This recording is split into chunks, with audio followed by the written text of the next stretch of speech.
नमस्कार। देवरिया की आवाज रेडियो केसरी से प्रस्तुत है स्थानीय हालचाल। पहले मुख्य हालचाल। राष्ट्रीय युवा उत्सव के लिए जमा कर सकते हैं बायोडाटा। मेडिकल कॉलेज में उमड़ी रोगियों की भीड़ और बीज दुकानों की गई जांच। सड़क हादसे में हो गई किसान की मौत।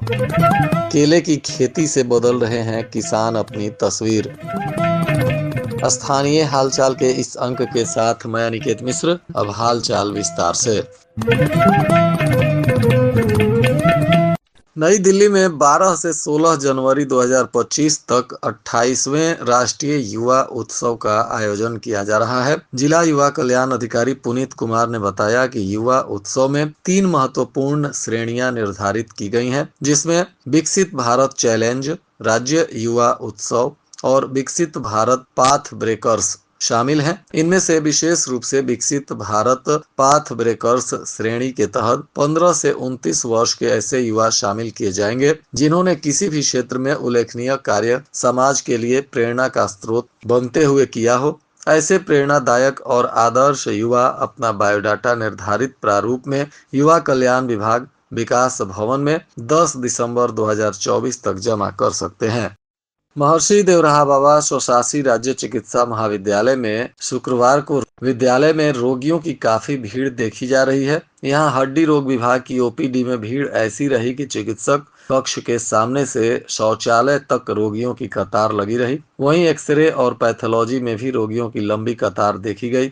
मेडिकल कॉलेज में प्रतिदिन औसतन 2.5 से 3,000 रोगी ओपीडी में आते हैं। इनके चलते ओपीडी रोगियों से ठसाठस भरी रहती है। बढ़ती ठंड के बीच चर्म रोगों की संख्या घट गई है और मेडिसिन तथा हड्डी रोग विभाग में रोगियों की संख्या कम नहीं हुई है।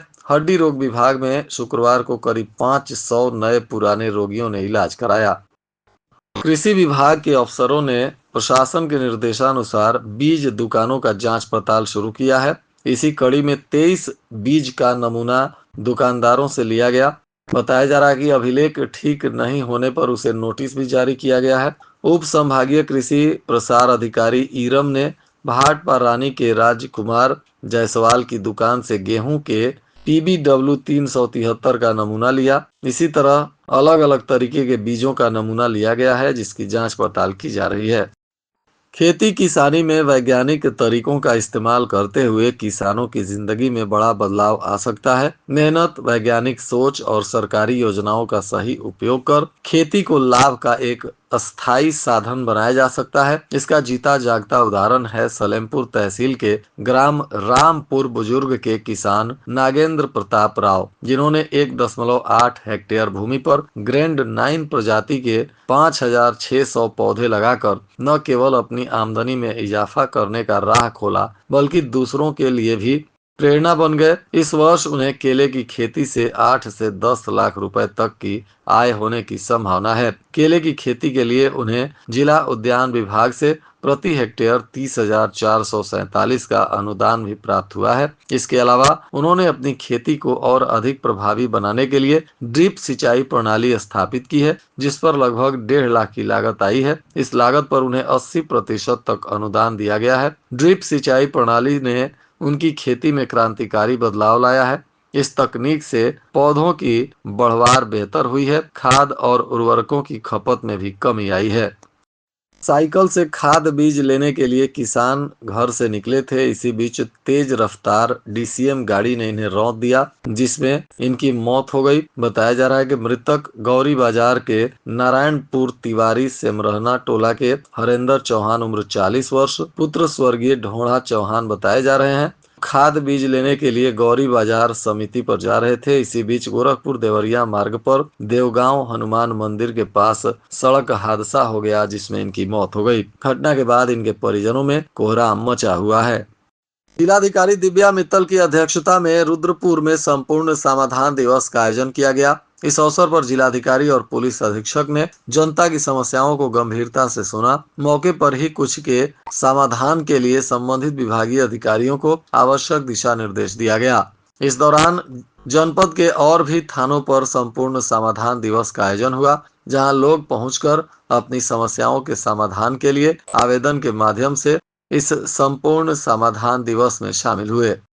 सदर के सांसद शशांक मणि त्रिपाठी ने सीएमओ कार्यालय के धन्वंतरी सभागार में आयोजित एक समारोह में 100 दिवसीय सघन टीबी अभियान का शुभारंभ किया। इस अवसर पर उन्होंने कहा कि प्रधानमंत्री मोदी वर्ष 2025 तक देश को ट्यूबरकुलोसिस यानी टीबी को समाप्त करने का संकल्प पूरा करने में लगे हैं और यह अभियान इस संकल्प को पूरा करने में अहम भूमिका निभाएगा। उन्होंने स्वास्थ्य कर्मियों से भी अपील किया कि वे इस अभियान से जुड़कर इसे सफल बनाएं। उन्होंने निश्चय मित्रों और टीबी चैंपियंस को सम्मानित किया और प्रभावित लाभार्थियों को पोषण की पोटली भी वितरित की।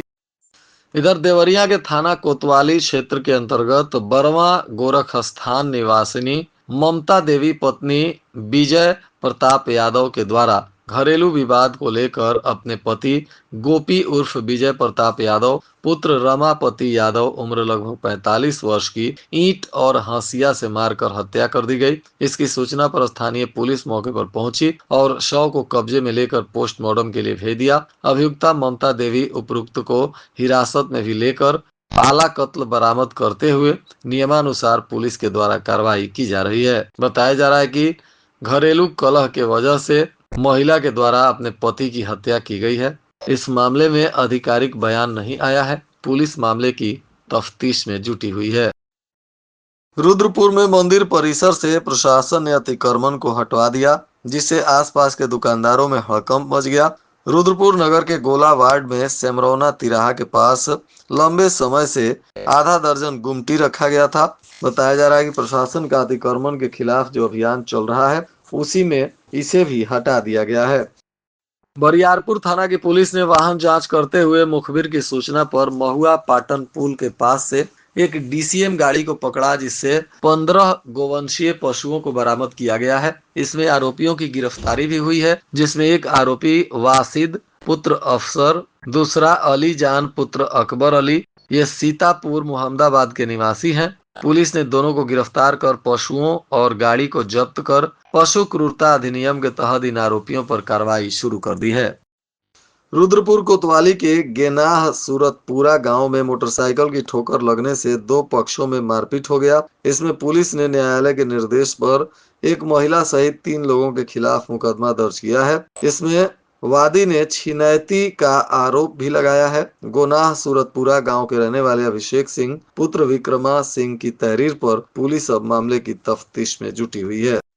विद्युत कर्मचारी संयुक्त संघर्ष समिति ने एसी कार्यालय पर बैठक करते हुए कर्मचारी नेताओं ने निजीकरण का विरोध किया और आंदोलन की रणनीति पर चर्चा की। बताया जा रहा है कि शनिवार को कार्यालय समय के उपरांत विरोध प्रदर्शन भी किया गया। इस दौरान संयोजक अधिशासी अभियंता मनोज कुमार सिंह ने कहा कि विद्युत कर्मचारी संयुक्त संघर्ष समिति के द्वारा दिए गए एजेंडे के अनुसार पूर्वांचल विद्युत वितरण के निजीकरण के प्रस्ताव का खुलकर विरोध किया जाएगा।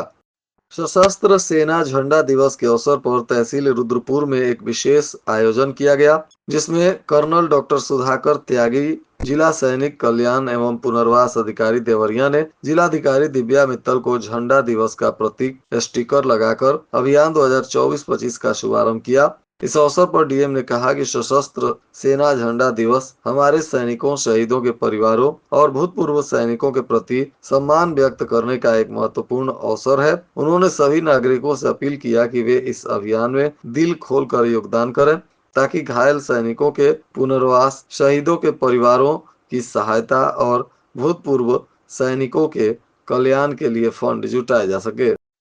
और आज के मौसम का तापमान देवरिया में न्यूनतम 17 डिग्री सेल्सियस और अधिकतम 26 डिग्री सेल्सियस रहने की संभावना है। हालचाल के इस अंक को आप हमारे YouTube चैनल और Facebook पेज पर भी सुन सकते हैं। अंत में मुख्य हालचाल एक बार फिर। राष्ट्रीय युवा उत्सव के लिए जमा कर सकते हैं बायोडाटा। मेडिकल कॉलेज में उमड़ी रोगियों की भीड़ और बीज दुकानों की गई जांच। सड़क हादसे में हो गई किसान की मौत। केले की खेती से बदल रहे हैं किसान अपनी तस्वीर। इसके साथ ही रेडियो केसरी से प्रसारित स्थानीय हालचाल का यह अंक समाप्त हुआ। नमस्कार।